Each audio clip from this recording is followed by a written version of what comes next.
The amateur sees a board with pieces. The master sees a web of infinite possibilities. They don't see the next move, they see the next 10. They aren't just playing the game, they are composing a victory. This is the mind of a chess grandmaster. And this level of strategic foresight isn't a magical gift. It is a learnable, devastatingly effective way of thinking. No one in the world of anime embodies this mindset more than Lelouch Lamperouge. To him, the entire world, a school, a conversation, a war, was just a chessboard. Today, we are learning to see the world as he did. This is your guide to thinking like a grandmaster. Tactic 1. The opening, control the center. In chess, the first moves are everything. A grandmaster's goal is not to attack, but to control the center of the board. From the center, your pieces have maximum power and maximum options.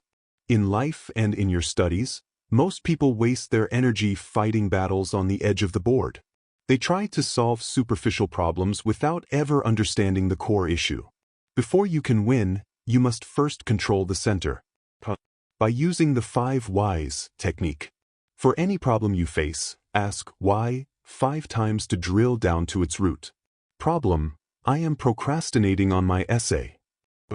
Because I find the topic boring. Because I don't understand its relevance.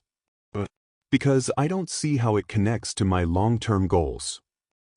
Because I haven't defined my long-term goals. Because I'm scared of choosing the wrong path. Suddenly, the problem isn't procrastination.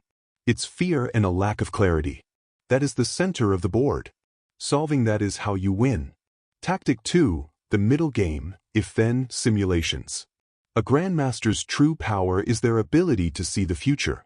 Not one future, but dozens of them. They do this by constantly running if-then simulations. If I move my knight here, then my opponent has 3 likely responses. For each of those responses, here are my counter moves. This is how you must approach your own decisions. Let's take a real-world student problem. You have a major final project due in 1 month and a critical midterm exam in 2 weeks. Path: if I focus 100% on the midterm now, then I will get a good grade on it, but then I will be in a state of extreme stress for the final 2 weeks of the project. Path B: if I ignore the midterm and work on the project, then I will feel less stress later, but then my midterm grade will be a disaster. The grandmaster looks for a third option.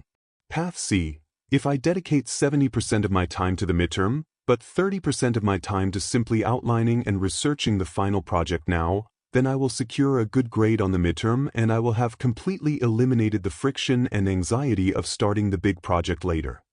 You have simulated the future and found the optimal path. Tactic 3. The endgame, forcing the move. In the endgame, a master doesn't just make good moves. They make moves that force their opponent into a predictable response. They create a situation where their desired outcome is the only logical move left on the board. In your life, this is the art of strategic influence. After you have controlled the center, understood the core problem, and run your simulations, planned for contingencies, you can now present your conclusion.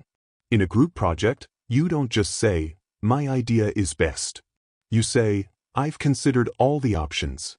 Given our time limit and the professor's grading rubric, Path C seems to be the only one that guarantees we meet all the core requirements without having to pull an all-nighter.